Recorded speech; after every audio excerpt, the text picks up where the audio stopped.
Ipaprank natin si Manuel ngayon.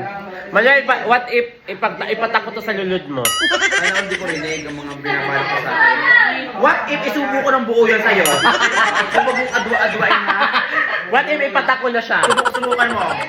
Guys, comment down below kung ipapatak natin siya sa lulod ni Manuel. Now! Guys, comment down below kung babalikin ko na ang leeg niya. Now! Kita yung manggigilok sa mukha mo ha.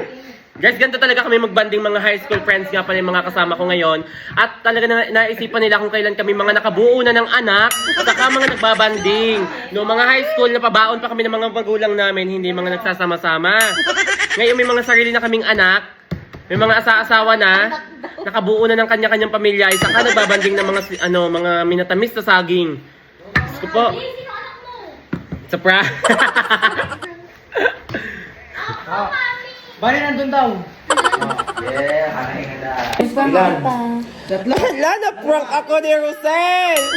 Ang galing-galing niya mag-prank. Hindi ko alam, naka-video pala, oh. Kita yung aking mata.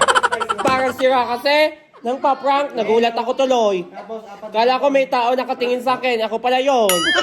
Buta nga, na-prank mo ako ngayong araw. Ang galing.